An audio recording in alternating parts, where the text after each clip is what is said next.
Ar-Rahman, Ar-Raheem, Al-Malik, Al-Qudoos, As-Salaam. 3 more for today will be Al-Mu'min, Al-Muhaymin, and Al-Aziz. Yesterday I spoke briefly about the word Allah, and there's so much more that can be said and can be read and studied. But for the sake of brevity, inshallah, in the interest of time, I will go over a brief overview. Ar-Rahman and Ar-Raheem. The word Ar-Rahman comes 57 times in the Quran. Now, this is not including Bismillahir Rahmanir Rahim. That comes before each surah. In the Quran itself, apart from the Bismillahir Rahmanir Rahim, Ar-Rahman comes 57 times, and Ar-Raheem comes 114 times, double of that. Ar-Rahman and Ar-Raheem, they share the same source.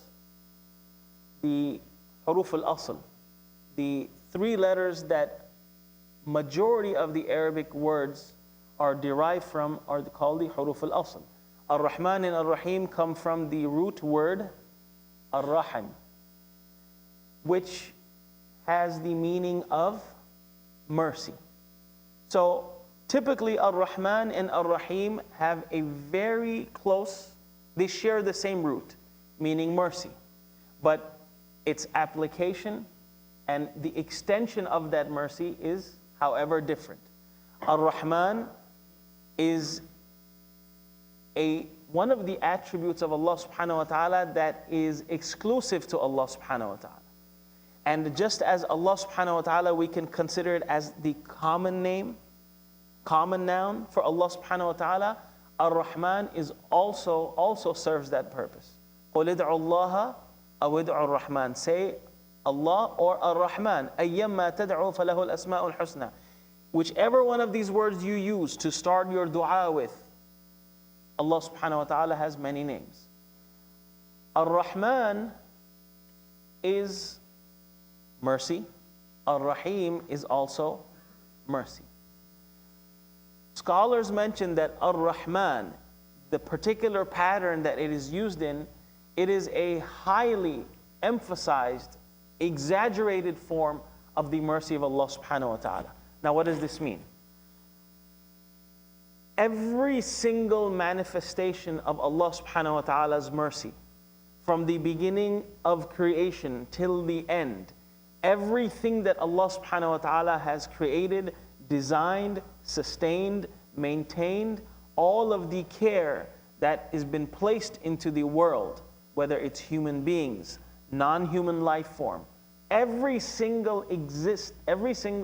creation of Allah subhanahu wa ta'ala, from His existence to its destruction, all of the care that goes into allowing these things to exist, all of that comes under Ar-Rahman, which is translated as the beneficent, which we never use in our normal vocabulary, right? The most benevolent.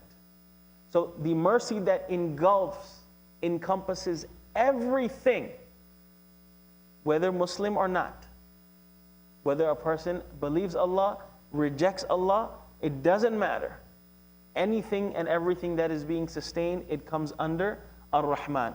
So it has a much more vast, tamma and amma. It has a much more vast, much more general application as far as the Rahim goes. Ar-Raheem, however, has a much more specific, much more concentrated application.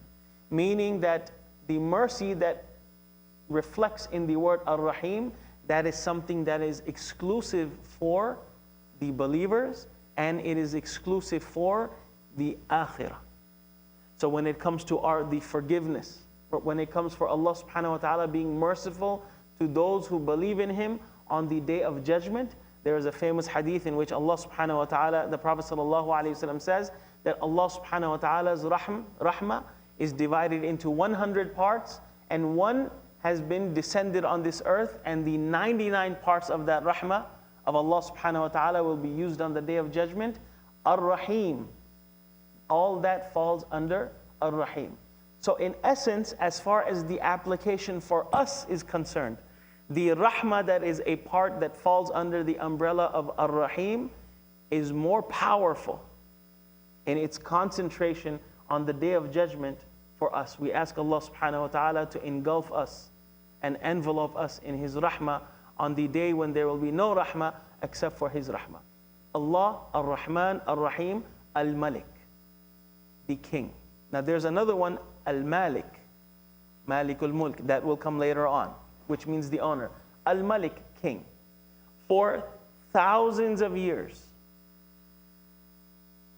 people have fought with each other to establish their dominion, their authority, their kingship over other people.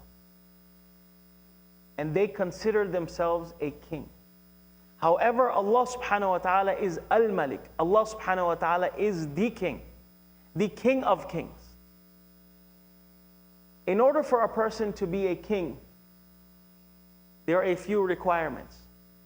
One of them is that that king needs to have an obedient army, soldiers.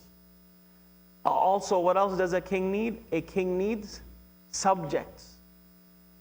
And unlike Allah subhanahu wa ta'ala, the kings of this world, they do not have any special physical characteristics. They are not divine than their subjects. A king who is human is human. They are not superhuman. They are not supernatural. If the soldiers turn against a king, that king is no longer a king. If the public turns and revolts against the king, they are no longer a king. Once a king dies, he is no longer a king. So the dominion of people in this world is temporary. It is a very feeble existence. They do not become any more better of a person in the physical sense by being a king. However, Allah subhanahu wa ta'ala does not need any subjects. Allah subhanahu wa ta'ala does not need any soldiers or protection. If there is a kingdom and everyone dies except for the king, is that king still a king? No. But when everything will cease to exist except Allah subhanahu wa ta'ala, Allah subhanahu wa ta'ala will still be king. لِمَنِ الْمُلْكُ الْيَوْمِ لِلَّهِ الْوَاحِدِ الْقَهَّارِ. Al-Malik, Al-Qudoos. Quddus means pure. It is translated as holy, meaning free from fault, deficiency, free from any type of limitations. When we think of Allah subhanahu wa ta'ala as the all-knowing, as the all-hearing, as the all-seeing, Allah subhanahu wa ta'ala, and this is something that may be covered, may not be covered, that Allah subhanahu wa ta'ala describes Himself in a way that is understandable to us. So when Allah subhanahu wa ta'ala says He is the all-seeing, all we could do with our limited comprehension and mind is compare that to our seeing and acknowledge that His seeing is nowhere near our seeing, but Allah subhanahu wa ta'ala mentions it with something that we can relate to. Just like when Allah subhanahu wa ta'ala talks about Jannah, Allah subhanahu wa ta'ala talks about the gardens and the fruits and the seating arrangement, all of these things. We cannot comprehend it, but Allah describes it in a way that we can kind of relate to, but it is beyond our capacity and our imagination. We think that having 20/20 vision is perfect. But Allah subhanahu wa ta'ala is beyond in His seeing is beyond the limitations that you and I have. We can't see past a short distance. When we think, oh, He has good hearing, our hearing is limited. Allah subhanahu wa ta'ala's hearing has no limitations. Nothing of Allah subhanahu wa ta'ala has any limitations, any deficiencies, any flaws, any faults. He is the Quddus, He is free from all of that. As-Salaam. As-Salaam is very close to the meaning of Quddus, meaning As-Salaam, meaning someone, one who is free from any deficiency as well, one who is safe and secure from any deficiency. There's also another layer of meaning to As-Salaam, which means safety and security. Whenever we finish the prayer, what do we say? Allahumma anta salam wa minka salam wa ilayka yarji'u salam tabarakta rabbana wa ta'alayta ya dhal jalali wal ikram. Our prayer is full of fault, full of deficiency, and after we're done with our prayer, we seek Allah's forgiveness by saying astaghfirullah, and then we acknowledge Allah subhanahu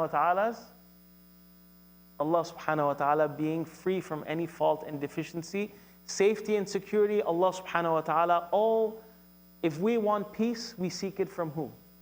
Allah subhanahu wa ta'ala. We want security, we seek it from who? Allah subhanahu wa ta'ala and Allah subhanahu wa ta'ala alone. So Allah Ar-Rahman, Ar-Rahman, Ar-Raheem, Al-Malik, Al-Qudoos, As-Salaam, and for tomorrow, Al-Mu'min, Al-Muhaymin, Al-Aziz. Jazakumullah.